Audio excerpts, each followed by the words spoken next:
Salut tout le monde, c'est Julien, le fondateur du blog Le Mec qui passe.fr. Je fais cette vidéo là parce que c'est catastrophique. J'avais pas prêté vraiment attention. Je regarde régulièrement les statistiques sur mon blog Le Mec qui passe.fr et là il y a un article qui monte en tête. On arrive en plein milieu de l'été, on sort du confinement et tout ça, et cet article-là, il me fait peur parce que, en fait, c'est un article bateau, un article que j'avais écrit parce que la question revenait souvent en MP ou sur des forums. Et cette fameuse question, c'est pourquoi il ne me répond pas tout de suite, pourquoi il met du temps à me répondre. Alors j'ai envie de vous faire une réponse assez cash, une réponse qui va peut-être vous sauver, une réponse qui va peut-être modifier vos relations avec les autres. Il y a quelques années, j'avais écouté la formation d'un coach et psychologue qui a expliqué une chose. Lorsque vous envoyez un SMS à quelqu'un, le plus souvent vous êtes dans l'attente d'une réponse. Et ça, en fait, c'est le piège absolu. Il ne faut pas être dans l'attente d'une réponse.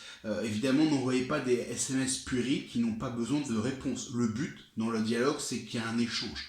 Et donc, pourquoi je viens dire ça, c'est parce que lorsque vous attendez une réponse, plus la réponse tarde et plus en fait vous allez être dans une posture de frustration et de demande.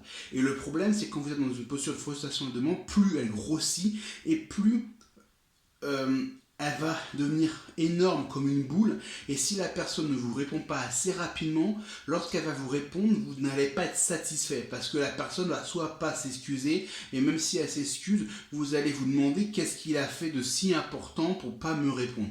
Alors là, on est dans les cas où l'individu va vous répondre pendant pratiquement une journée, il vous répondra peut-être le soir avant de se coucher, il va expédier les choses en disant je suis fatigué, j'ai passé une longue journée, on parle demain.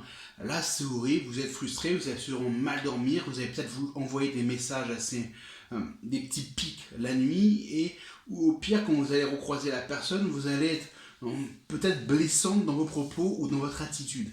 Alors, il faut cesser ça. Lorsque vous envoyez un SMS, vaquez à vos occupations. Pourquoi on ne répond pas ? Pourquoi une fille ou un homme ne répond pas immédiatement? Parce que parfois on est occupé, je l'ai mis dans l'article.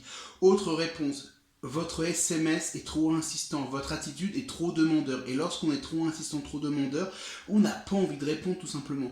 Il m'arrive régulièrement, comme beaucoup de personnes, lorsque je reçois un SMS qui m'énerve, parce que c'est soit des questions personnelles, soit c'est des questions ou des mots qui relancent une vieille querelle, ou un sentiment déplaisant, ou un souvenir déplaisant ou qui m'a blessé. Qu'est-ce qui se passe? Je ne réponds pas. La personne va trop lancer en venant des points d'interrogation. Imaginez-vous qu'on vous fasse ça, vous n'allez pas répondre, vous allez vouloir éviter. Alors c'est ça que je vais vous dire. Lorsque vous envoyez des SMS ou lorsque vous attendez quelque chose de quelqu'un, imaginez-vous que vous allez le faire à vous-même. C'est-à-dire que ne faites pas aux autres ce que vous ne voulez pas qu'on vous fasse. C'est la vraie réponse et la vraie philosophie à avoir. Voilà, je vous souhaite à tous une très très bonne journée. On n'est pas dans la forêt, c'est dommage.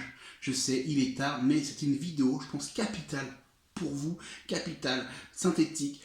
Ça reprend un peu l'article, mais ça rajoute un peu d'autres idées que j'ai eues depuis peu. Voilà, à tous et à toutes, bonne nuit.